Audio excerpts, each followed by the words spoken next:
Welcome back dear friends in geography of बायोन in classes. Dear friends, इसमें हम discuss कर रहे हैं मॉर्फोलॉजी, जिसके अंतर्गत हम चर्चा कर रहे हैं ज्वालामुखी पर। और उसमें हम देख रहे हैं ज्वालामुखी के वैश्विक वितरण को, कि संसार में ज्वालामुखी की पेटियाँ कौन कौन सी हैं, कहाँ कहाँ ज्वालामुखी के बेल्ट पाए जाते हैं।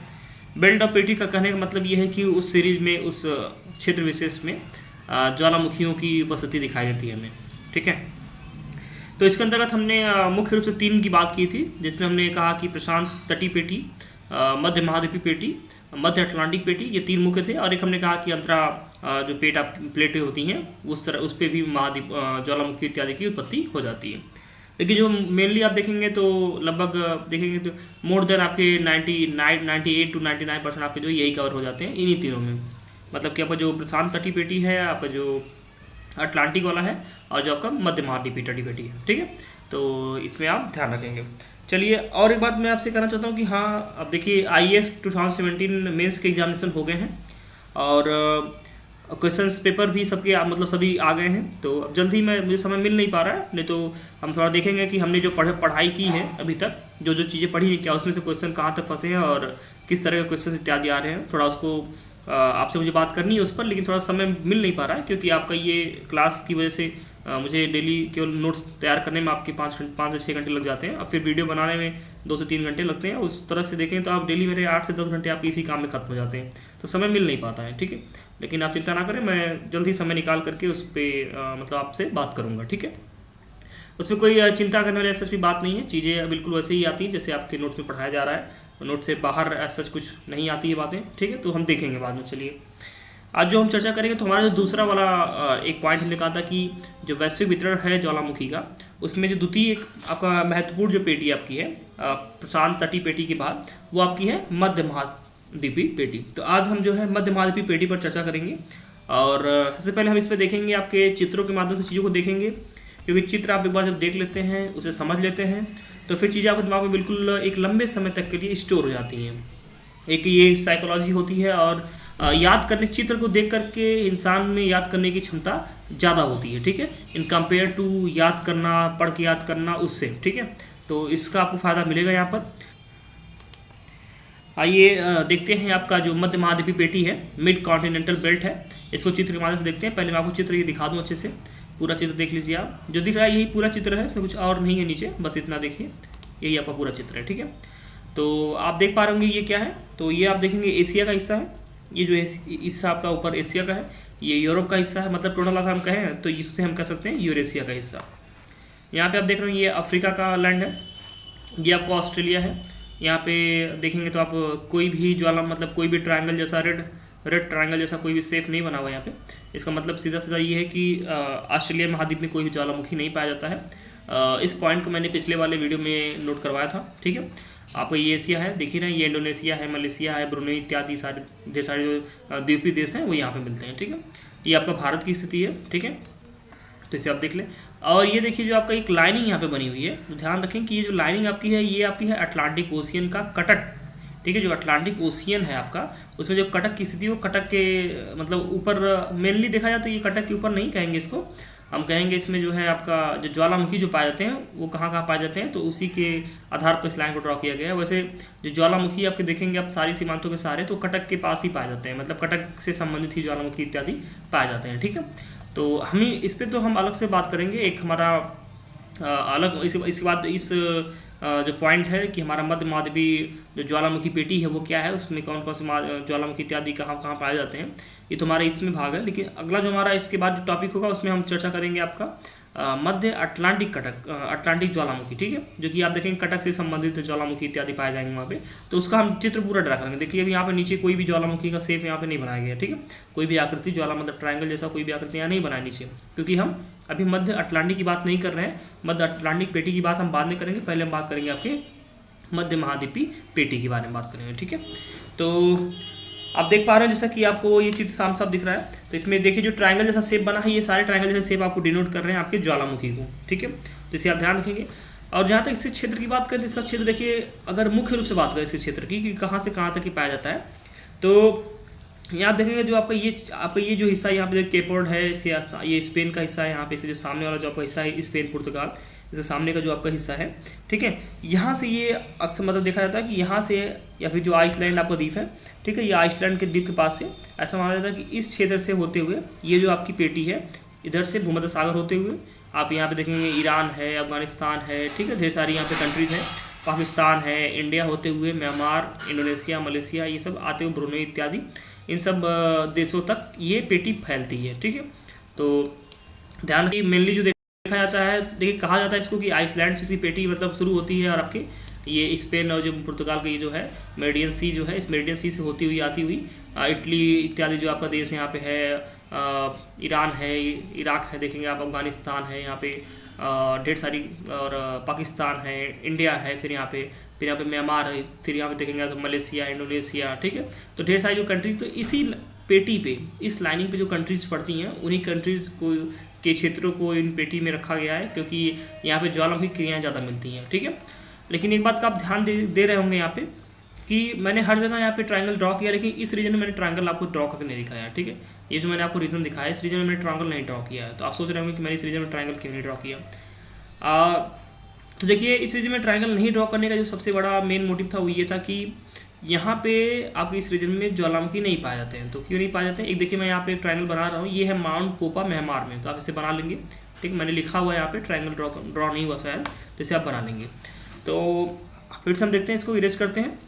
मेरे कहने का तात्पर्य यह है कि आप देख रहे हैं सारे रीजन में मैंने कहीं ना कहीं एक ज्वालामुखी की जो एक आकृति है त्रिभुजाकार, ठीक है, इसे बनाया है, लेकिन इस रीजन में मैंने उसको नहीं बनाया, मतलब इस रीजन में मैंने इसको ड्रॉ नहीं किया है। और ये देखिए मैंने कहा से कि माउंट पोपा यहाँ पे है, ये देखिए आपका बैरन द्वीप जो आपका ना, बैरन द्वीप जो ज्वालामुखी आपका है, ठीक है, इंडिया का, ये उसको ड्रॉ किया गया है, ठीक है, इसे ध्यान रखेंगे, बैरन द्वीप जो आपका इंडिया का ज्वालामुखी है उसको ड्रॉ किया गया है, ठीक है। यहाँ पे जो है ये माउंट पोपा है, तो ये म्यांमार में पड़ता है, जिसे ध्यान रखेंगे, यहाँ पे ड्रॉ कर लेंगे आप।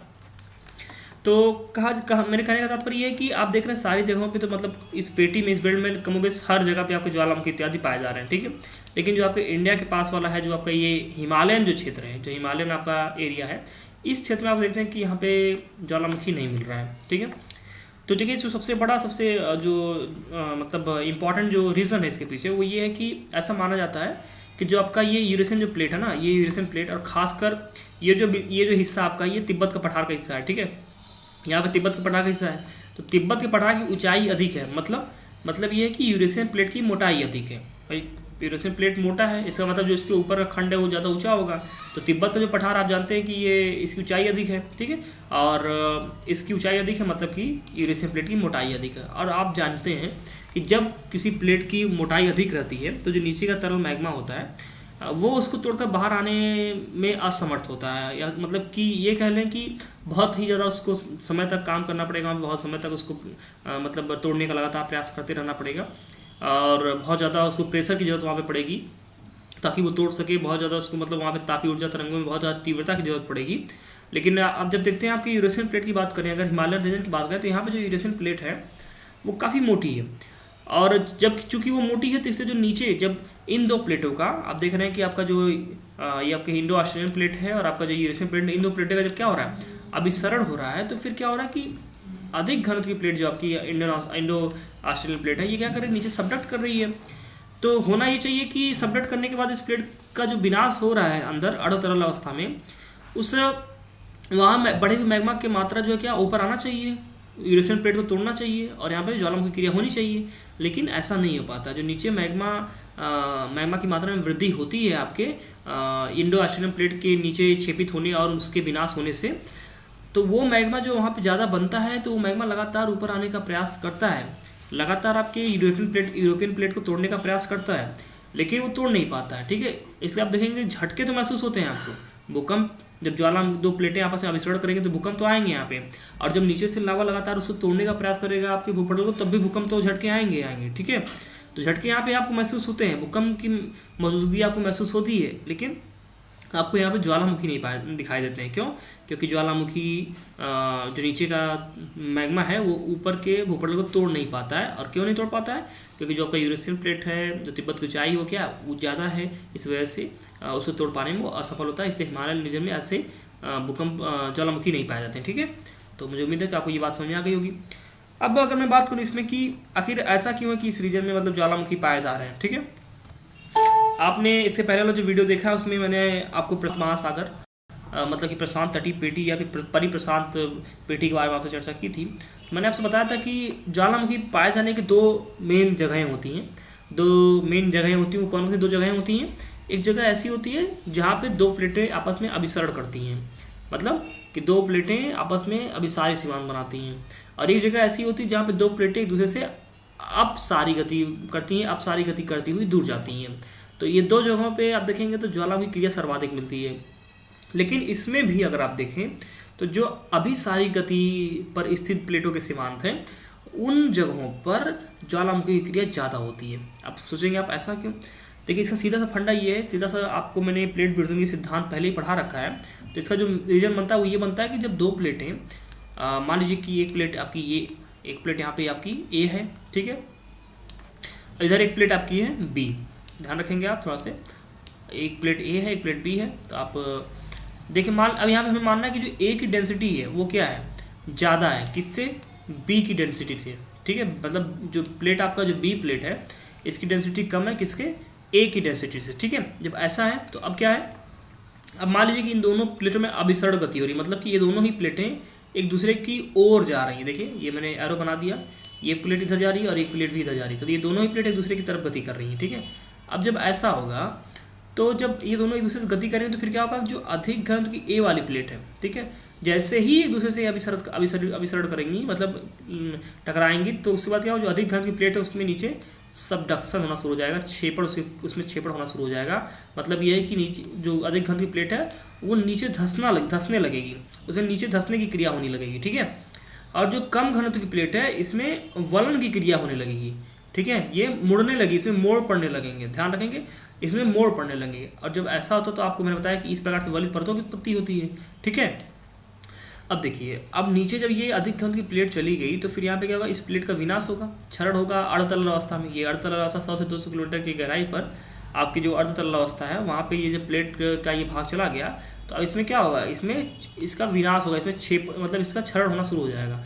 और जब विनाश होगा तो यहाँ पे मैग्मा की उपस्थिति क्या होगी, धीरे धीरे बढ़ती चली जाएगी। प्लेट का विनाश हुआ तो मैग्मा की उपस्थिति को यहाँ बढ़ा देगा, क्योंकि तापमान है बहुत अधिक है, और तापमान अधिक होने के कारण ये जो प्लेट है बिल्कुल आपके जो बाकी मैग्मा उसकी तरह परिवर्तित हो जाएगा, उसी में क्षरण होकर इसका। तो अब क्या होगा कि अब यहाँ पे देखेंगे मैग्मा की मात्रा बढ़ जाती है। अब जब मैग्मा की मात्रा यहाँ पे बढ़ जाएगी तो फिर आप देखेंगे कि अब ये बढ़ा हुआ मैग्मा चूँकि बहुत ही तप्त है तो ऊपर आने का प्रयास करेगा। जब ऊपर आने का प्रयास करेगा तो ऊपर ये रुकावट पैदा करेगा आपका भूपटल, और जब ये भूपटल आपका ऊपर रुकावट पैदा करेगा तो अब ये लगातार इसे तोड़ने का प्रयास करेगा, ठीक है, तोड़ने का प्रयास करेगा। अगर ये जो नीचे का तरल मैग्मा है, तापीय ऊर्जा तरंगे हैं, अगर ये इसको ऊपर के भूपटल को तोड़ने में सफल हो जाती हैं तो फिर यहाँ पे ऊपर इसके भूपटल के ऊपर एक ज्वालामुखी क्रिया शुरू हो जाती है, मतलब ज्वालामुखी का निर्माण हो जाता है। लेकिन अगर ये नहीं कर पाती हैं तो फिर यहाँ पर ज्वालामुखी नहीं आते हैं। तो अब देखिए बात, ये जो आप देख रहे हैं, ये जो रीजन आप देख रहे हैं, ठीक है, ये रीजन क्या है, अभिसारी सीमांतों पर स्थित, दो प्लेटों के अभिसारी सीमांतों पर स्थित है, ठीक है।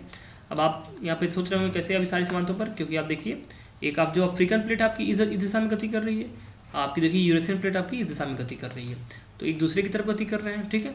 और इंडो ऑस्ट्रेलियन प्लेट थोड़ा सा इसकी गति जो उत्तर पूर्व की तरफ है, बाकी तब भी ये दोनों क्या करते हैं, अभिसरण करते हैं प्लेट एक दूसरे से। अब जब प्लेटें एक दूसरे से अभिसरण कर रही हैं तो देखिए जो ये वाला जो हिस्सा है, जो आपका ये वाला हिस्सा है, यहाँ पे क्या होता है कि जो आपकी इंडो ऑस्ट्रेलियन प्लेट है या फिर इसे हम इंडियन प्लेट भी बोलते हैं, इसकी मोटाई अधिक है क्योंकि ये महाद्वीपीय सहमहासागरीय प्लेट है, ठीक है। क्योंकि देखिए आप अगर इस प्लेट को आप डिमार्केट करेंगे तो आप यहाँ पे पाएंगे कि इस प्लेट का देखिए ये हिस्सा ऐसे है, मतलब ये प्लेट ऐसे जाती है पूरी, देखिए ये ऑस्ट्रेलिया को लेते हुए ऐसे है ये प्लेट, ठीक है। तो ये प्लेट जब ऐसे है, तो ऐसे ये प्लेट है तो आप देखेंगे कि इसमें सागर का, ये हिंद महासागर इंडियन ओशियन का भाग है, और एक आपका ऑस्ट्रेलियन यहाँ पे है, ऑस्ट्रेलिया महाद्वीप पड़ जाता है, इंडिया का भाग पड़ जाता है। तो महाद्वीपों की भी उपस्थिति इसमें है, और साथ ही साथ इसमें महासागरों की भी उपस्थिति है, ठीक है। तो इस वजह से एक महाद्वीपीय सह महासागरीय प्लेट हो जाती है। और ये बात आप सभी जानते हैं कि महाद्वीपीय प्लेट का घनत्व तो कम होता है महासागरीय प्लेट से, और महाद्वीपीय सह महासागरीय प्लेट का घनत्व तो अधिक होता है एक महाद्वीपीय प्लेट से, ठीक है, तो इसको भी ध्यान रखेंगे। तो अब जब ये प्लेट आपकी महाद्वीपीय सह महासागरीय है तो मतलब इसका घनत्व तो अधिक है यूरेशियन प्लेट से। जब ऐसा होगा तो जब ये दोनों आपस में अभिसरण करेंगे तो ये क्रिया किसमें होगी, छेपड़ वाली क्रिया किसमें होगी, छेपड़ वाली क्रिया होगी आपके इंडियन ऑस्ट्रेलियन प्लेट पर, ठीक है, और वलन वाली क्रिया आपकी होगी यूरेशियन प्लेट में। जब ऐसा होगा तो जो इंडो ऑस्ट्रेलियन प्लेट है इसका नीचे ये विनाश होगा प्लेट का, जो नीचे चला जाएगा अर्धतल अवस्था में। और जब इसका विनाश होगा तो फिर यहाँ पे मैग्मा की मात्रा नीचे बढ़ेगी, तो फिर वहाँ पे क्या होगा, ज्वालामुखी विस्फोट होना शुरू होगा। लेकिन अब देखिए, अब यही चीज़ आप देखें यहाँ पे कि यहाँ पे देखिए ये एक इसकी तरफ जा रही है, एक इसकी तरफ आ रहा है, मतलब कि दोनों ही प्लेटें दूसरे की तरफ गति कर रही हैं। और दूसरी मजे की बात यहाँ पे ये है कि जो आपकी ये अफ्रीकन प्लेट है और यूएसएन प्लेट है, ठीक है, इसमें दोनों का घनत्व लगभग लगभग समान है, घनत्व में ज़्यादा अंतर नहीं, क्योंकि दोनों ही आप देखेंगे तो महाद्वीपीय महासागरीय प्लेटें हैं यहाँ पे, तो दोनों में घनत्व में अंतर नहीं आता ज़्यादा, ठीक है, बहुत कम अंतर रहता है। तो अब क्या होता है, जब ये दोनों आपस में अभिसरण करती है तो दोनों ही प्लेटों में कुछ वलन होता है, कुछ छेपड़ होता है। तो कुछ वलन की क्रिया दोनों ही प्लेटों में होती है, जिसकी वजह से क्या होता है कि यहाँ पे वलित पर्वत इत्यादि की, ज्वालामुखी इत्यादि की उत्पत्ति, मतलब दोनों ही प्लेटों में आपके कुछ छेपड़ की भी क्रिया होती है, कुछ वलन की भी क्रिया होती है। लेकिन इस वाले केस में क्या होता है कि छेपड़ क्रिया जब आपकी होती है तो जो ज्वालामुखी की उत्पत्ति की बात आती है, तो आपका जो नीचे का मैग्मा वो यूरेशियन प्लेट को तोड़ ही नहीं पाता है। और जब नीचे का मैग्मा यूरेशियन प्लेट को तोड़ नहीं पाएगा तो फिर जाहिर सी बात है कि ज्वालामुखी क्रिया वहाँ पे नहीं हो पाएगी, ठीक है। तो इस वजह से जो आपका हिमालयन रीजन है यहाँ पर ज्वालामुखी क्रिया नहीं हो पाती है। देखिए, ये सब कॉन्सेप्ट हैं, अगर आप कॉन्सेप्ट आपके दिमाग में एक बार क्लियर हो जाता है तो फिर आप चित्र के माध्यम से चीज़ों को समझ करके खुद से आप उसकी थ्योरी लिख सकेंगे, ठीक है। क्योंकि लिखना क्या है, थ्योरी लिखना वही है जो चित्र कहता है आपका। चित्र में जो अगर आप चीज़ें समझ लेंगे क्या कैसे चीज़ें हैं तो उसको लिखने में कोई समस्या नहीं होगी। आप ग्रेजुएट हैं, कम से कम आप ग्रेजुएट तो ही हैं, और अगर आप ऐसे हैं तो फिर आपको अगर कोई चीज़ बता दी जाए कि ये चीज़ ऐसे और ऐसे है, तो आपको खुद से अगर आप चाहें तो उसको अपने पेन से प्रोड्यूस नहीं कर पाएंगे, बिल्कुल कर लेंगे। तो वही बात, अगर आप एक बार कॉन्सेप्ट समझ लेते हैं तो जीवन भर के लिए आपके दिमाग में कॉन्सेप्ट क्लियर रहता है। जब चाहे तब आप उससे कॉन्सेप्ट की मदद से आप कुछ भी मतलब मतलब एक आध दो पेज आप लिख सकेंगे, ठीक है। लेकिन अगर किसी चीज़ को आप रट्टा मारेंगे कि इस तरह से चीज़ें हो रही हैं, फिर यहाँ पे ऐसे होती है चीज़ें, फिर यहाँ पे ऐसे होती हैं, रट्टा मारेंगे तो फिर यकीन मानिए कि कुछ दिन आपको याद रहेगा, उसके बाद वो चीज़ें भूल जाएंगी। लेकिन समझ लेंगे अगर एक बार तो वो चीज़ें हमेशा याद रहेंगी। अब मेरा जो जोर होता है वो कॉन्सेप्ट पे ही होता है, ठीक है। ज्योग्राफी चूँकि एक हाईली कॉन्सेप्चुअल सब्जेक्ट है, तो यहाँ पे कॉन्सेप्ट सही होना बहुत ही जरूरी है। तो इस प्रकार से आप देखेंगे यहाँ पे चीज़ों की उत्पत्ति होती है, ठीक है। अब यहाँ पे देखिए मैंने एक ये देखिए कैमरून ज्वालामुखी है, ठीक है। ये पश्चिमी आपका जो मतलब पश्चिमी जो आपका अफ्रीका है ना, पश्चिमी अफ्रीका का एकमात्र ये जागृत ज्वालामुखी मतलब कि एक्टिव वॉल्केनो है, ठीक है, एकमात्र एक्टिव वॉल्केनो। इधर बात करें अगर तो देखिए इधर भी कुछ आपके ज्वालामुखी क्रियाएँ हो रही हैं। तो ये जो ज्वालामुखी क्रियाएँ हैं, क्या आप देखेंगे तो ये किसी सीमांत पर स्थित नहीं है, मतलब प्लेटों के सीमांतों पर स्थित नहीं, चाहे वो अभिसारी सीमांत हो चाहे वो अपसारी सीमांत हो, बल्कि ये जो ज्वालामुखी हैं ये भ्रंश रेखा के सारे भ्रंश स्थलाकृतियों के सारे ये रेखा मतलब ज्वालामुखियाँ पाई जाती हैं। तो इसमें क्या होता है, मान लीजिए भ्रंश की स्थिति, मैंने आपको भ्रंशोत्पर्वत पर्वत पढ़ा रखा है। जब कोई भ्रंश घाटी का निर्माण होता है या फिर कहीं पे भ्रंशन की क्रिया होती है, तो उसमें ये होता है कि अब उस दरार के सहारे क्या होता है, नीचे का मैग्मा जो होता है ऊपर आने लगता है, और जब ऐसी स्थिति होती है तो फिर यहाँ पे ज्वालामुखी क्रिया होने लगती है। और साथ ही साथ अगर कहीं पे भ्रंशन इत्यादि होता है तो जाहिर सी बात वहाँ का जो भूपटल है वो कमजोर होगा, तभी वहाँ पे भ्रंशन की क्रिया होगी। और जब ऐसा होगा तो उस भूपटल को तोड़ करके भी नीचे के मैग्मा ऊपर आ जाते हैं, तब भी ज्वालामुखी क्रिया यहाँ पे होती है। तो ये एक अंतरा प्लेट ज्वालामुखी का उदाहरण है, इसे भी ध्यान रखेंगे आप। तो किलिमंजारो, मेरू, ये सब तंजानिया पाए जाते हैं। देख कहीं कहीं आपको किलिमंजारो केन्या में दिखाई देता है ना, कि केन्या में मिलता है, ये ध्यान रखेंगे, केन्या में तंजानिया में पाया जाता है ये। तो किलिमंजारो है, मेरू है, विरुंगो है, रंगवी है, एल्गन है, ये ढेर सारे ज्वालामुखी जो इसी क्षेत्र में आपके पाए जाते हैं, ठीक है। इसको ड्रॉ कर दिया गया। ये देखिए आपका आइसलैंड का क्षेत्र है, यहाँ पे हल्का लौकी ज्वालामुखी इत्यादि पाए जाते हैं, ठीक है। उसके बाद फिर आप यहाँ पे आते हैं तो ये जो आपका पुर्तगाल के सामने का क्षेत्र है, यहीं से आप देखेंगे तो आपका जो ये मुख्य रूप से आपकी ये पेटी शुरू होती है, मध्य महाद्वीपीय पेटी, ठीक है। तो यहाँ शुरू होती है, फिर यहाँ पे ढेर सारे देखिए ज्वालामुखी, मैंने अपना नाम लिखा है, स्ट्रोम्बोली है, एटना, वेसुवियस, वोल्केनो। तो ये सब ज्वालामुखी के बारे में मैंने आपको पहले बता रखा है कि ये ज्वालामुखी, वोल्केनो या फिर वेसुवियस, एटना, स्ट्रोम्बोली ये कहाँ पाया जाता है। तो उनके देशों के नाम लिखने की यहाँ पे कोई भी आवश्यकता नहीं है, तो आप यहाँ पे इसको लिख लेंगे, और जो मैंने आपको बताया इससे पहले तो उसके अनुसार आप चीज़ों को लोकेट कर लेंगे, ठीक है। कोह सुल्तान, देवबंद, कहीं पे इसको देवाबंद भी पढ़ते हैं, मिलता है, तो दोनों में कन्फ्यूज नहीं होना, दोनों ही ईरान में पाए जाते हैं। तो इस तरह देखिए कुछ यहाँ पे ज्वालामुखी इत्यादि के नाम बता देंगे। देखिए जितने ज्वालामुखी के नाम मैं आपको बताऊँ कम से कम आपको उतने तो पता होने चाहिए, ठीक है। उसके बाद आप अगर कुछ एक्स्ट्रा ज्वालामुखी जान लेते हैं तो ये फिर आपके लिए एक प्लस पॉइंट होगा, ठीक है। तो इसे आप ध्यान रखेंगे।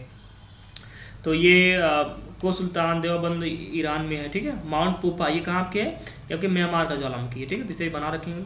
और ये देखिए आपका बैरन द्वीप आपका जो है भारत के कंट्रोल में है, बैरन ज्वालामुखी यहाँ पे पाया जाता है। तो ये आप इसे मैप में लोकेट कर लेंगे। अंडमान निकोबार द्वीप समूह के उत्तर पूर्व में है, देख लेंगे आप इसे। और इसके बाद फिर देखिए आप क्राकाटोवो टाओ, ये क्या आपका इंडोनेशिया में पाया जाता है, तो इस ज्वालामुखी को भी देख लेंगे आप। और इंडोनेशिया मलेशिया ढेर सारे देखिए यहाँ पे छोटे छोटे ज्वालामुखी पाए जाते हैं, क्योंकि यहाँ पे समुद्री प्लेटें भी अभिसरण करती हैं, तो इसलिए ज्वालामुखी की संख्या पे बढ़ जाती है। ठीक है, तो इस तरह की चीज़ें हमें दिखाई देती हैं। तो ये हमने देखा आपका किस प्रकार से जो मध्य महाद्वीपीय पेटी है, ठीक है, और उसमें किस प्रकार से ज्वालामुखी इत्यादि का विवरण किया गया है। और एक जो एक्सेप्शनल केस था उसको हमने देखा यहाँ पे इंडिया में क्यों यहाँ पे ज्वालामुखी इत्यादि नहीं पाए जाते हैं। हाँ देखिए, ये लाल सागर के संबंधित यहाँ पे देखिए, यहाँ पे भी ज्वालामुखी इत्यादि पाए जाते हैं, इसको भी ध्यान रखेंगे आप। ठीक है, तो कई शाखाएं में बढ़ती है। देखिए आपका ये जो पेटी है ना, कई शाखाओं में बढ़ती है। जो आपका मध्य महाद्वीपीय पेटी है, देखिए मान लीजिए ऐसे निकल के आई, ठीक है, तो एक शाखा ऐसे निकल गई इधर। ठीक है, अब देखिए दूसरी शाखा देखिए यहाँ पे बैरन द्वीप से निकल के फिर इधर चली जाती है। यहाँ भी कई छोटे छोटे ज्वालामुखी हैं, लेकिन उनका हमको मेंशन करने की जरूरत नहीं है। फिर देखिए एक शाखा यहाँ पे निकली, ठीक है, अब एक शाखा यहाँ पे फिर निकल के मतलब ऐसे, तो एक कई शाखाओं में बटी हुई है। ठीक है, लेकिन ध्यान रखेंगे कि यहाँ पे भ्रंश इत्यादि की वजह से ज्वालामुखी क्रिया होती हैं आपके अफ्रीका में। ठीक है, और ऑस्ट्रेलिया में कोई भी ज्वालामुखी क्रिया नहीं होती। क्यों नहीं होती है?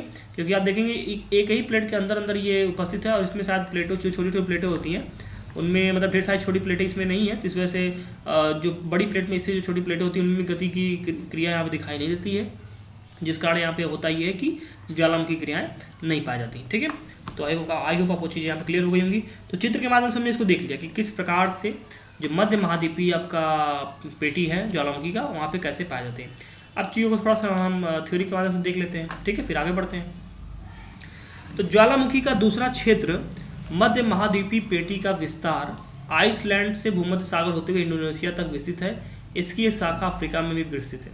तो मैंने आपको दिखाया कि कैसे ये आइसलैंड का जो क्षेत्र था आपका, आइसलैंड से होते हुए ये आप देखेंगे तो फिर ये जो मध्य महाद्वीपीय पेटी है ये आपका भूमध्य सागर होते हुए आपके बीच में ईरान, अफगानिस्तान, पाकिस्तान, भारत होते हुए फिर ये म्यांमार होते हुए इंडोनेशिया तक आके फैलती है। ठीक है, तो इसको हमने देख लिया। और इसकी एक शाखा हमने बात की कि एक शाखा जो आपका है कहाँ चली जाती है, अफ्रीका में चला जाता है। तो हमने उस शाखा को भी देख लिया कि जो अफ्रीका में शाखा चली जाती है। ठीक है, तो इस प्रकार से इसका विस्तार है। यहाँ ज्वालामुखी क्रियाओं का प्लेटों के अभिसारी सीमांतों के सहारे अधिक घनत्व की प्लेट में प्रत्यावर्तन और मैग्मा का उद्गार है। यहाँ भूमध्य सागर में सर्वाधिक ज्वालामुखी पाए जाते हैं। देखिए कहने का तात्पर्य यहाँ पे ये है कि जो आपका अधिक घनत्व की जो प्लेट है, मतलब दो प्लेटें हैं तो उनमें अभिसारी गति हो रही है, तो अभिसारी सीमांतों के सहारे क्या होगा कि जो प्लेट अधिक घनत्व की रहेगी उसमें छेपड़ की क्रिया होगी, प्रत्यावर्तन की क्रिया होगी। और जब ऐसा होगा तो फिर वहाँ से मैग्मा भी निकलेगा। मैग्मा कैसे निकलेगा बार बार बताने की जरूरत नहीं है, आप समझ रहे होंगे। ठीक है, तो वहाँ से मैग्मा भी निकलेगा। जब ऐसा होगा तो भूकंप इत्यादि भी वहाँ पे फिर आएंगे। तो वही बात यहाँ पे कही जा रही है कि अब चूंकि ये अभिसारी प्लेट सीमांतों पर स्थित है, इसलिए यहाँ पे प्रत्यावर्तन होने पर मैग्मा का उद्गार होता है, तो ज्वालामुखी क्रियाएं होती हैं। और इस वाली पेटी में आप देखेंगे तो भूमध्य सागर का जो क्षेत्र आपका, यहाँ पे सर्वाधिक ज्वालामुखी पाए जाते हैं। ठीक है, तो इसको भी ध्यान रखेंगे। और बात करें तो हिमालय प्रदेश में ज्वालामुखी ध्यान रखेंगे कि बाह्य ज्वालामुखी, ठीक है, आंतरिक ज्वालामुखी क्रिया तो होती हैं जो कि हमें दिखाई नहीं देती हैं क्योंकि भूपटल के वो नीचे होती हैं, लेकिन जो बाह्य ज्वालामुखी क्रिया होती है हमको दिखाई देती है क्योंकि भूपटल के ऊपर होती हैं। लेकिन यहाँ पे आप देखेंगे कि हिमालय प्रदेश में बाह्य ज्वालामुखी क्रिया नहीं होती है। तो हिमालय प्रदेश में मतलब कि बाह्य ज्वालामुखी क्रिया घटित नहीं होती है। ठीक है, और यह ज्वालामुखी रहित क्षेत्र, मतलब ये यहाँ पे ज्वालामुखी नहीं पाए जाते हैं। ठीक है, तो इसे भी ध्यान रखेंगे। इसका मुख्य कारण जो है वो है यूरेशियन प्लेट की मोटाई, या फिर ब्रैकेट में देखें तो तिब्बत के पठार की ऊंचाई। ठीक है, जो इसका मेन रीज़न है कि किस वजह से आपका ये जो मध्य महाद्वीपीय पेटी है इसमें ज्वालामुखी क्रिया नहीं हो रही है। तो उसका जो मेन रीज़न है वो ये क्या है आपका ये है कि यूरेशियन प्लेट की जो मोटाई है बहुत ही अधिक है, और साथ ही साथ जो तिब्बत का पठार है उसकी ऊंचाई भी काफ़ी अधिक है। मतलब मिला के बात दोनों एक ही है, बस बात घुमा के कही जा रही है। एक बार बात उधर से कर दी जा रही है, एक बार बात इधर से कर दी, बात वही है। ठीक है, तो चाहे यूरेशियन की मोटाई की बात करें या चाहे तिब्बत की पठार की ऊंचाई की बात करें, बात मतलब एक ही, मोटाई है ऊंचाई दोनों बात एक ही पड़ेगी यहाँ पे। ठीक है, तो आप देखेंगे मोटाई अधिक है, जिसकी वजह से क्या होता है, जिसे तोड़ पाने में भूगर्भ का मैग्मा सक्षम नहीं है। मतलब इतनी मोटाई ज़्यादा इसकी है कि जो अंदर का मैग्मा है, ठीक है, वो इसको तोड़ ही नहीं पा रहा है, और जब उसको तोड़ नहीं पाएगा तो जाहिर सी बात है ज्वालामुखी क्रिया होगी ही नहीं। ठीक है, तो इस प्रकार से हम देखते हैं कि यहाँ पे हिमालयन जो क्षेत्र आपका है, हिमालयन क्षेत्र में ज्वालामुखी क्रियाएं घटित नहीं होती हैं। ठीक है, आइए अब आगे बात करते हैं। अफ्रीकी भ्रंश घाटी में ज्वालामुखी के कारण जो है भ्रंशन की क्रिया से उत्पन्न दरार और भूपटल का कमजोर होना है। मैंने आपसे कहा कि जो अफ्रीका में ज्वालामुखी क्रिया हो रही हैं वहाँ पे चूंकि अब ऐसा तो है नहीं कि अभिसारी प्लेट सीमांतों की स्थिति वहाँ पे है या फिर अपसारी प्लेट सीमांतों की स्थिति है, ऐसा कुछ नहीं है। अब जबकि ऐसा वहाँ पे नहीं है तो फिर आपको ये सोचना पड़ेगा फिर कैसे यहाँ पे ज्वालामुखी की उत्पत्ति कैसे यहाँ पे होती है। तो वहाँ पे देखा यह गया कि ज्वालामुखी की उत्पत्ति जो हो रही है वहाँ पे, तो वहाँ पे भ्रंशन की क्रिया की वजह से ज्वालामुखी उत्पन्न हो रहे हैं। अब आप सोचेंगे कैसे भ्रंशन की क्रिया की वजह से, तो जाहिर सी बात है जब भ्रंशन होता है तो क्या होता है, जो भूपटल की जो चट्टानें होती हैं उनमें दरार पड़ जाता है, ठीक है। और जब दरार पड़ता है तो फिर उसके बाद आप देखेंगे फिर उसके सहारे आपके जो नीचे का मैग्मा है वो ऊपर आने लगता है, धीरे धीरे यहाँ पे ज्वालामुखी क्रियाएं मतलब होने लगती हैं, ठीक है। तो इस प्रकार से धीरे धीरे लगातार मैग्मा जो ऊपर आता रहेगा, जमता रहेगा, ऊपर आता रहेगा, जमता रहेगा, तो एक समय ऐसा आएगा कि ज्वालामुखी पर्वत का भी निर्माण वहाँ पर हो जाएगा, है ना। और भूपटल का कमजोर होना, अब जहाँ पे भ्रंशन की क्रिया हो रही है, मतलब कि भूपटल धंस जा रहा है या फिर उसमें दरार पड़ जा रही है, तो जाहिर सी बात है कि उस जगह विशेष का जो चट्टान है वो चट्टान क्या होगी, कमज़ोर होगी, और इसी वजह से जो यहाँ पे भ्रंशन की क्रिया हो रही है। अब आप जानते हैं कि जब चट्टान कोई कमज़ोर है तो नीचे का जो मैग्मा है, तरल मैग्मा, वो उसको तोड़ करके बहुत ही आसानी से ऊपर आ जाएगा, और जब ऐसा होगा तो रोड के ऊपर आ जाएगा तो फिर ज्वालामुखी की क्रिया यहाँ पे शुरू हो जाएंगी, ठीक है। तो इस प्रकार से आप देखते हैं कि जो आपका अफ्रीकी जो भ्रंश घाटी है, ठीक है, उसमें ज्वालामुखी के पाए जाने का जो मेन कारण है वहाँ पे भ्रंशन की क्रिया है, ठीक है। तो आई होप आपको यहाँ पे चीज़ें क्लियर हो गई। और यहाँ पे एक बात पॉइंटर है, उसको नोट कर लेंगे क्या, कैमरून पर्वत पश्चिमी अफ्रीका का एकमात्र जागृत ज्वालामुखी पर्वत है, ठीक है। तो कैमरून पर्वत को आप देख लेंगे, जागृत ज्वालामुखी पर्वत है एकमात्र अफ्रीका का, ठीक है। तो केवल एक है, तो क्वेश्चन यहाँ पे बन सकते हैं क्योंकि ऐसी तरह के क्वेश्चन बनाए जाते हैं। हाँ, और बात करें हम आगे, तो इसके बाद हमने देख लिया कि हमारा जो दूसरा पॉइंट था, जो दूसरा पेटी था ज्वालामुखी का, मध्य महाद्वीपीय पेटी, उसको हमने कवर कर लिया।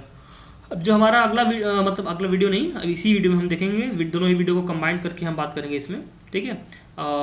इस अगला जो हमारा पॉइंट है उसमें हम देखेंगे मध्य अटलांटिक पेटी क्या है, और इसमें ज्वालामुखी क्रियाएं किस प्रकार से पाई जाती हैं, और ज्वालामुखी इत्यादि का विवरण कैसे यहाँ पे है, इसको आप देखेंगे हम, ठीक है। तो आइए समझते हैं। तो पहले हम चीज़ों को समझेंगे चित्र के माध्यम से, उसके बाद हम चीज़ों को देखेंगे आपके थ्योरी के माध्यम से। आइए पहले चित्र के माध्यम से चीज़ों को देखते हैं। जैसा कि आप देख पा रहे हैं ये आपका अटलांटिक ओशियन है, चूँकि इधर देखिए यूरोप है, अफ्रीका है, साउथ अमेरिका है, नॉर्थ अमेरिका है, और ये आपका देखिए ऊपर जो विश्व का सबसे बड़ा क्या है द्वीप है, वो कौन सा है, ग्रीनलैंड है, ठीक है। तो ग्रीनलैंड यहाँ पे है। अब मामला सब यहीं से स्टार्ट होता है। ये आपका देखिए देखिए मैंने यहाँ पे ब्रैकेट में लिखा है आइसलैंड, ये जो आपका द्वीप है ये आइसलैंड वाला द्वीप है, ठीक है। लॉकी, हेक्ला, हेल्गा, फैल, ये सब यहीं पे पाए जाने वाले ज्वालामुखी इत्यादि हैं, ठीक है। तो इसको मैं ऊपर करता हूँ, स्लाइड अप करता हूँ, जहाँ से आपको जरूरत है वहाँ से आप देख पाएंगे। तो आप देखेंगे कि ये जो मतलब पेटी है, जो आपकी ज्वालामुखी की पेटी है, तो आप देखिए जो सबसे बड़ी बात इस पेटी के अंतर्गत है वो ये है कि तीसरी सबसे बड़ी पेटी है, मतलब ज्वालामुखी यहाँ पे सबसे ज़्यादा मात्रा में तीसरी प्रमुख पेटी है जहाँ पे ज्वालामुखी पाए जाते हैं।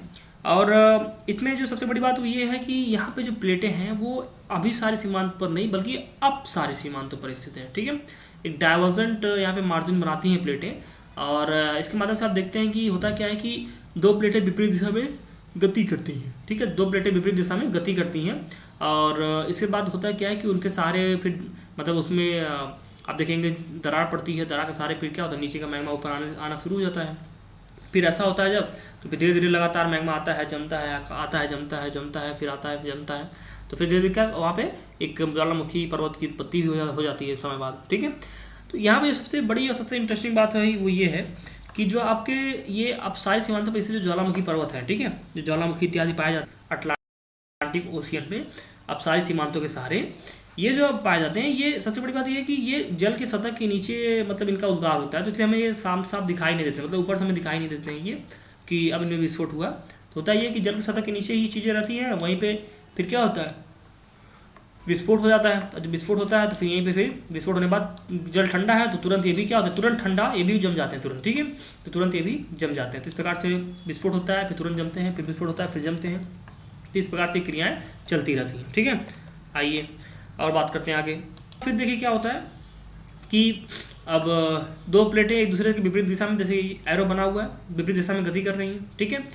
तो अब नीचे बीच में दरार के सारे क्या होगा, नीचे का मैग्मा ऊपर आएगा, तो फिर देखिए आप ये जो पेटी बनी है, ये जो बेल्ट बना हुआ है, इसी के सारे यहाँ पे क्या हो रहा है, आपका ज्वालामुखी क्रियाएँ घटित हो रही हैं, फिर धीरे धीरे पर्वत इत्यादि का रूप ले लेना है ज्वालामुखी इत्यादि, ठीक है। तो ये आपका अमेरिका है, north America, south America, Africa, Europe, आपका ये जो क्षेत्र आपका ये अटलांटिक महासागर का, और ये जो हिस्सा बनाया गया है एक कटक वाला हिस्सा बनाया गया है। चलिए तो एक बात आप यहाँ पे ध्यान रखेंगे कि जो ज्वालामुखी पर्वतों इत्यादि का निर्माण होता है ये प्लेटों के अपसारी सीमांतों के सहारे होता है। और प्लेटों के अपसारी सीमांतों पे सहारे आप देखेंगे तो कटक इत्यादि का निर्माण होता है।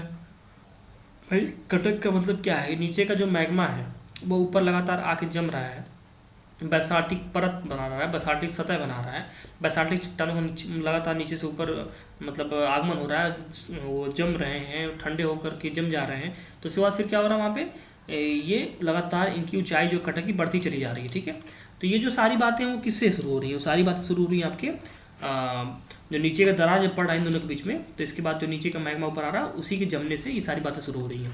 एक हम थोड़ा सा डिस्टिंग्विंग तरीके से देखेंगे चीज़ों के, बार फिर से रिकॉल कर लेते हैं। मान लीजिए कि एक प्लेट आपकी ये है, अब मान लीजिए कि आपकी एक प्लेट ये है। ठीक है, अगर इसमें अब सारी गति हो रही है तो इसका मतलब क्या होगा? ये दोनों ही प्लेट एक दूसरे से विपरीत दिशा में गति करेंगी। ठीक है, ये प्लेट इधर जाएगी तो एक प्लेट ये वाली इधर जाएगी। अब जब ये दोनों प्लेट एक दूसरे से विपरीत दिशा में गति करेंगी तो सीधी सी बात है इनके सारे मतलब दरार पड़ेगी, चिरकन होगा। ठीक है, यहाँ पे दरार पड़ेगी, चिरकन होगा। तो अब क्या होगा, जो नीचे का मैग्मा तरल मैग्मा है, अब यहाँ पे क्या होगा, ये तरल मैग्मा ऊपर आने का प्रयास करेगा। अब जब ये ऊपर आएगा तो फिर क्या करेगा, इसके बाद फिर ये ठंडा तुरंत जल के संपर्क में आएगा तो तुरंत ठंडा होगा, तुरंत जम जाएगा ये। अब जब ये जम गया तो अब चलिए जम गया, चलिए अब फिर कल को ऐसा हुआ कि फिर यहाँ से तरल मैग्मा ऊपर आया, इसको तोड़ने का प्रयास किया, तोड़ा इसमें तो विस्फोट भी हुआ, इसमें भूकंप आया, और फिर नीचे फिर ये बाहर निकल के फिर जम गया चारों तरफ। तो इस प्रकार से लगातार ऐसी क्रिया होती रहेगी, जमता रहेगा, टूटता रहेगा, जमता टूटता। तो एक समय आएगा कि ज्वालामुखी पर्वत जैसी इसकी आकृति, शंकु जैसी आकृति बनेगी, पर्वत जैसी आकृति बन जाएगी। तो वही बात यहाँ पे है कि दोनों ही प्लेटें दूसरे विपरीत दिशा में गति कर रही हैं और इनके सारे जो दरारी जो मैग्मा नीचे का मैग्मा ऊपर आ रहा है और ज्वालामुखी पर्वतों की इत्यादि की उत्पत्ति यहाँ पे हो रही है। ठीक है, अगर कुछ एग्जाम्पल के तौर पर देख लें तो आपको आइसलैंड में उपस्थित आपका लॉकी, हेक्ला, हेल्गा फेल, ठीक है, यहाँ पे एंटलिस है, यहाँ पे अजोर्स है, कैप वर्डे है, सेंट हेलेना है, यूके का अधिकार है, ट्रिस्टन दी कुन्हा है, ठीक है, भूवेट है। तो यहाँ पे ढेर सारे ज्वालामुखी इत्यादि पाए जाते हैं।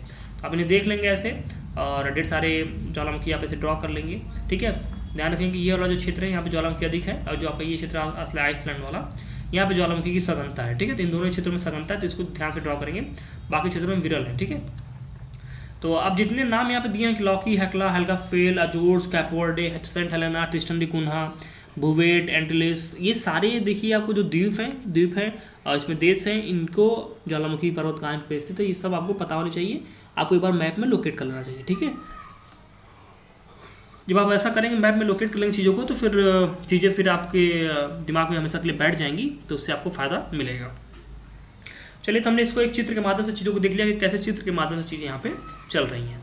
अब बात अगर हम करें थोड़ा सा इसको थ्योरी के माध्यम से देखें, तो आइए थ्योरी के माध्यम से वापस चलते हैं, क्या क्या हमें बातें करनी है इससे। ज़्यादा देखिए, मैं उनके नाम नहीं लिखूंगा जो आपके ज्वालामुखी इत्यादि के नाम हैं, मैं उनको नाम नहीं लिखने जा रहा हूँ, क्योंकि नामों को मैंने पहले ही चित्र के माध्यम से मेंशन कर दिया है। चाहे ये मध्य अटलांटिक पेटी की बात हो, चाहे ये मध्य महाद्वीपी पेटी की बात हो, दोनों में ही मैंने नाम और जो देश इत्यादि उनके बारे में बता दिया है, तो इनको आप लोकेट कर लेंगे। तो यहाँ पे मध्य अटलांटिक की पेटी है, इस बारे में चर्चा करें तो इस पेटी के बारे में चर्चा करें तो यह ज्वालामुखी की तीसरी प्रमुख पेटी है। यहाँ प्लेटों के अपसारी सीमांतों के सारे उत्पन्न दरार के कारण मैग्मा की सतह पर आने से ज्वालामुखी पर्वत इत्यादि का निर्माण होता है। सिंपल सी बात है कि जब दो प्लेटें अपसारी सीमांत पर स्थित हैं, दोनों में विपरीत दिशा में गति हो रही, तो दरार दोनों के बीच में उत्पन्न होगी। उसके सारे जो मैग्मा नीचे का आएगा उस पर लगातार वो जमेगा, ऊपर आकर के फिर तोड़ेगा, फिर जमेगा, फिर तोड़ेगा, फिर जमेगा। तो इसमें क्या होगा, ज्वालामुखी पर्वत की उत्पत्ति होगी। ठीक है, हमने कई बार इस कॉन्सेप्ट को देख लिया। अटलांटिक महासागर में अपसारी प्लेट सीमांतों के सारे इसी क्रिया से कटक का निर्माण हुआ। जो कटक का निर्माण आपके अटलांटिक महासागर में वो कैसे हुआ है? दो प्लेटों की अपसारी सीमांतों पर अपसारी सीमांतों पर क्या हुआ कि दरार पड़ा, उसके सारे जो अंदर का मैग्मा लगातार अंदर से मतलब बाहर आता गया और उस मैग्मा ने क्या किया कि दोनों ही प्लेटों को, यहाँ पे देखिए समुद्र नीतल प्रसरण का जो कॉन्सेप्ट है जो मैंने आपको बताया हैरियस के बारे में, वो भी यहाँ पे देखिए यूज होता है कि उसके बाद फिर क्या होता है कि पुराना मैग्मा क्या करता है, मतलब जम जाता है। जिस बाद नया मैग्मा जब उसको आता है तो तोड़ करके दोनों ही किनारों पर दूर फैलता है, मतलब साइड दोनों ही किनारों पर फैलता है। तो इससे क्या होता है कि जो नीतल का प्रसरण वो भी होता है। ठीक है, मतलब नीतल की चौड़ाई भी बढ़ती है और जो आपकी ज्वालामुखी क्रिया है वो भी होती रहती है, दोनों ही बातें हो जाती हैं। आप इसे देख लेंगे पिछले वाले वीडियोस इत्यादि में, जो सागर नीतल का प्रसरण है, मतलब कि जो सी फ्लोर स्प्रेडिंग है वो कैसे होता है इसको बता दिया गया है। ठीक है, और ये क्षेत्र ही अपसारी सीमांतों के सारे ज्वालामुखी के प्रमुख क्षेत्र हैं। ठीक है, जो कटक वाले क्षेत्र हैं इसी के सारे आपको देखेंगे ज्वालामुखी इत्यादि की क्रियाएं भी होती रहती हैं। ठीक है, इसकी ज्वालामुखी क्रिया सतह मतलब कि जल के नीचे होती है, ठीक है, और इस कारण यह दृश्य नहीं है, मतलब हमें दिखाई नहीं देती, क्योंकि ज्वालामुखी जो है सतह के नीचे विस्फोट होते हैं, फिर तुरंत ही मतलब तापमान कम होने की वजह से जम जाते हैं, और जमने के बाद फिर धीरे धीरे फिर उसमें विस्फोट होता है, फिर जमते हैं, फिर विस्फोट होता है, फिर जमते हैं, तो फिर एक प्रकार से आप देखेंगे तो ज्वालामुखी पर्वत का निर्माण वहाँ पे हो जाता है, ठीक है। इसका विस्तार आइसलैंड से भूवेट द्वीप तक पाया जाता है। हाँ, इसको आप देख लें, शायद मैंने इसको मेंशन नहीं किया कि इसका विस्तार उत्तर से दक्षिण में कहाँ तक पाया जाता है। तो जो इसका विस्तार है, आप देखें यहाँ पे ये जो द्वीप बना हुआ है, यहाँ पे देखिए मैंने यहाँ पे लिखा आइसलैंड, ये तीनों के बारे में, तो ये द्वीप आइसलैंड है, और आइसलैंड से लेकर के इसका विस्तार जो नीचे यहाँ पे भूवेट द्वीप तक है, ठीक है। तो ध्यान रखेंगे भूवेट द्वीप तक पाए जाते हैं। तो ये हमने दूसरा वाला देख लिया कि दूसरा मतलब तीसरा जो देख लिया कि ये जो मध्य अटलांटिक कटक है उसके सारे कैसे ज्वालामुखी क्रियाएं होती हैं। तो मिड अटलांटिक बेल्ट कौन सा है ज्वालामुखी क्रियाओं को, उसको भी हमने देख लिया। अब जो हमारा अगला टॉपिक है उसमें हमारा एक और बचा हुआ है, जिसमें हम देखेंगे अंतरा प्लेट ज्वालामुखी, इंट्रा प्लेट वल्केनो क्या है, उसके बाद थोड़ा चर्चा करेंगे। फिर हमारा ये वल्केनो जो वितरण वाला पोर्शन है वो कंप्लीट हो जाएगा। उसके बाद कुछ पॉइंटर्स, कुछ बातें कुछ और छूट गई हैं, जिसको हम आपके वल्केनो में वाले चैप्टर में अगले वाले वीडियो में कवर कर लेंगे, ठीक है। तो आइए देखते हैं अंतरा प्लेट ज्वालामुखी, इंट्रा प्लेट वल्केनोज क्या है। देखिए, विश्व के कुछ बड़े ज्वालामुखी प्लेटों के आंतरिक भाग में स्थित इन्हें अंतरा प्लेट ज्वालामुखी कहते हैं। देखिए, इसका क्या मतलब है कि विश्व के कुछ बड़े ज्वालामुखी प्लेटों के आंतरिक भाग में स्थित हैं, ठीक है। कौन?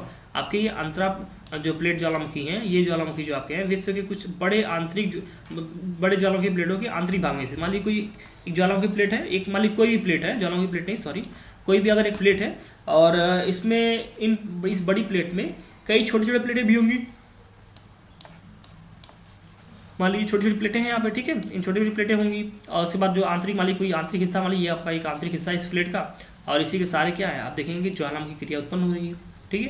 तो ज्वालामुखी क्रिया उत्पन्न हो रही है, तो फिर हम कहेंगे कि यहाँ पे ज्वालामुखी क्रिया कैसे उत्पन्न हो रही है, ना तो यहाँ पे अभिसारी गति हो रही है और ना ही यहाँ पे अपसारी गति हो रही है, तो फिर यहाँ पे ज्वालामुखी क्रिया कैसे उत्पन्न हो रही है, ठीक है। इसको हम देखेंगे, हम मतलब कहेंगे, तो हम देखेंगे कि कुछ एग्जाम्पल्स देखेंगे, उसके बाद हम समझेंगे कि नहीं भ्रंशन इत्यादि क्रियाओं की वजह से भी ज्वालामुखी क्रिया घटित हो सकती है। और साथ ही साथ हम देखेंगे अगर जस्ट जो आपका ये क्षेत्र है, इस क्षेत्र के अगर नीचे, अगर इस क्षेत्र के जस्ट नीचे आपका हॉट स्पॉट जोन, ठीक है, जो हॉट स्पॉट जोन मैंने आपको बता रखा है, अगर वो इस क्षेत्र के जस्ट नीचे है तब भी यहाँ पे ज्वालामुखी क्रियाएं हो सकती हैं, ठीक है। मान लीजिए अगर वो हॉट स्पॉट जोन इस क्षेत्र के नीचे है तब भी यहाँ पे ज्वालामुखी क्रिया हो सकती है, ठीक है।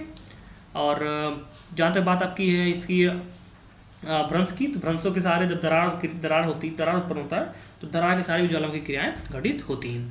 चलिए आइए फिर देख लेते हैं इसको। तो कहा जा रहा है कि कुछ बड़ी प्लेटें भाग में स्थित होते हैं आपके अंतरा प्लेट ज्वालामुखी, ठीक है।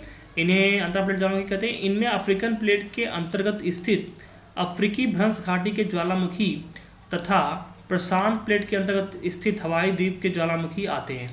मैंने आपको प्रशांत तटीय प्लेट के बारे में बताया, जो आपका परिप्रशांत पेटी था उसके बारे में बताया था, उसमें मैंने आपको एक हवाई द्वीप बताया था, ठीक है। हवाई द्वीप मैंने आपको लोकेट किया था कि जो मध्य अमेरिका का क्षेत्र है उसके आप देखेंगे तो पश्चिम की तरफ हवाई द्वीप की स्थिति थी। और मैंने आपको कहा कि एक यहाँ पे हवाई प्रकार के ज्वालामुखी पाए जाते हैं, हवाईयन प्रकार के ज्वालामुखी पाए जाते हैं, मतलब बहुत क्षारीय प्रकृति के ज्वालामुखी पाए जाते हैं, ठीक है। बहुत ज़्यादा विस्फोटक, सबसे कम तीव्रता वाले होते हैं। तो वो जो हवाई द्वीप स्थित है, तो आप देखेंगे वो जो हवाई द्वीप है वो एकदम हॉट स्पॉट जोन पर स्थित है, ठीक है। जबकि वहाँ पे कोई भी प्लेटों का अभिसरण नहीं हो रहा है, कोई भी प्लेटों का आपका अपसारी गति नहीं हो रही है, ठीक है। ना प्लेटों में अपसारी गति हो रही है ना अभिसारी गति हो रही है, बल्कि उसके बावजूद भी वहाँ पे ज्वालामुखी क्रिया उत्पन्न हो रही है। तो इसका मतलब है कि किन्हीं और कारणों की वजह से वहाँ पे ज्वालामुखी क्रिया उत्पन्न हो रही है। तो वो कारण यहाँ पे क्या है कि जो हवाई द्वीप है आपका वो जस्ट आपके हॉट स्पॉट जोन के ऊपर ही स्थित है। मान लीजिए आपका ये जो क्षेत्र आपका हवाई द्वीप का है, ठीक है। तो आप जो नीचे वाला जो क्षेत्र मैं कह रहा हूँ कि ये जो नीचे वाला क्षेत्र है ये हॉट स्पॉट है, ठीक है, और इसी के ऊपर ही आपका हवाई द्वीप स्थित है। तो जब ऐसा है तो फिर यहाँ पे ज्वालामुखी क्रिया जाहिर सी बात आएंगी ही आएंगी। तो वही बात यहाँ पे कह जा रही कि जो अफ्रीकन प्लेट के अंतर्गत स्थित अफ्रीकी भ्रंश घाटी के ज्वालामुखी, मतलब अफ्रीकन प्लेट में भ्रंश घाटी की वजह से ज्वालामुखी क्रिया होती हैं, और जो आपका हवाईयन द्वीप है, जो हवाई द्वीप आपका है उसके इसमें ज्वालामुखी क्रियाएं जो आपकी हॉट स्पॉट जोन के जस्ट नीचे इस द्वीप के स्थित होने की वजह से होती हैं, जहाँ से मैग्मा की आपूर्ति होती रहती है। तो इस वजह से आप देखेंगे इस बार की चीज़ें हमें देखने को मिलती हैं। अफ्रीकी भ्रंश घाटी में ज्वालामुखी के कारण भ्रंशन क्रिया उत्पन्न दरार और भूपटल का कमजोर होना है। तो वही जो दरार इत्यादि उत्पन्न होते हैं, जो भूपटल की जो भूपटल में जो कमजोरी होती है, क्योंकि दरार जहाँ पर उत्पन्न होगा जाहिर सी बात है उसमें भूपटल की चट्टानें उतनी मजबूत रहेंगी नहीं, तभी उसमें दरार इत्यादि पड़ रहे हैं। तो ऐसी स्थिति में क्या होता है कि आपकी ज्वालामुखी क्रिया यहाँ पे हो सकती है। ठीक है, तो डियर फ्रेंड्स, ये हमने देखा कि जो विश्व वितरण आपका ज्वालामुखी का है वो कैसे है। ठीक है, अब कुछ ज्वालामुखी के पॉइंटर्स बचे हुए हैं जिसमें हम कुछ ज्वालामुखी इत्यादि को देखेंगे, और उसको देखते हुए फिर हम पर्वतों के संबंध में कुछ पॉइंटर्स आपके बचे हैं, तो उन पॉइंटर्स को हम देख लेंगे कि अवशिष्ट पर्वत इत्यादि क्या होते हैं, उनको थोड़ा सा देख लेंगे। ठीक है, तो उसके बाद हम इनको देखते हुए ख़त्म करते हुए फिर हम अपना पर्वत ख़त्म करेंगे चैप्टर, फिर देखते हैं पठार इत्यादि शुरू करेंगे, या फिर देखते हैं कि चट्टान इत्यादि क्या शुरू करते हैं। हम देखता हूँ मैं जैसे सूटेबल जो चीज़ सूटेबल होगा उसको हम शुरू करेंगे।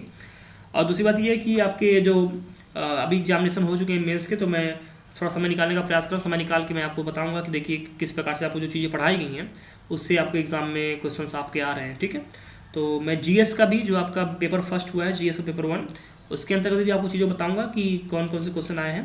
और जो आपका आईएएस का जो पेपर 1 है मेंस ज्योग्राफी मेंस का, तो उसमें भी हम चीज़ों को देख लेंगे। ठीक है, तो इंतजार करिए, थोड़ा समय मुझे मिल जाए, क्योंकि काफ़ी ज़्यादा समय खर्च हो जाता है आपकी प्रिपरेशन में, और इसलिए वजह से जो समस्याएं उत्पन्न हो रही हैं। ठीक है, और मैं देख रहा हूँ इधर काफ़ी क्वेश्चंस आपके आ रहे हैं, करंट अफेयर्स के संबंधित क्वेश्चंस आ रहे हैं। फिर आप कुछ लोग कह रहे हैं इकोनॉमी पढ़ाइए। देखिए, मैं आपको यही कहना चाहूँगा कि अगर आप एक नए पुराने स्टूडेंट्स हैं और आप देखते हैं अगर कोई नया स्टूडेंट इस प्रकार के कमेंट करता है जिसमें कि वो पूछता है वही पुरानी बातें जो कभी आप पूछे थे कि इकोनॉमी कब पढ़ाई जाएगी, हिस्ट्री कब पढ़ाई जाएगी, तो उसको उनको आप सजेस्ट कर दें कि जो योर क्वेश्चंस माई आंसर्स जो वीडियो बनाएंगे, जो वीडियो सीरीज़ चलता है, उस वीडियो सीरीज़ के माध्यम से आपके इन प्रश्नों के जवाब आपको मिल जाएंगे। तो उनको सजेस्ट कर दिया करें आप कि आप जाके उनके आंसर्स मतलब जाके जवाब आप वहाँ पे देख लें। ठीक है, तो इससे क्या मेरी हेल्प हो जाएगी, क्योंकि मुझे समय मिल नहीं पाता है उसके बाद कि मैं आपके आंसर्स मतलब उसी सेम क्वेश्चंस के आंसर बार बार आपको दूँ। ठीक है, तो इसे आप देख लेंगे। चलिए ठीक है, तो फिर डियर फ्रेंड्स, ये था हमारा आज की वीडियो कैसा लगा कमेंट में बताएंगे। इसके बाद मिलेंगे अपने अगले वीडियो में, तब तक के लिए नमस्कार।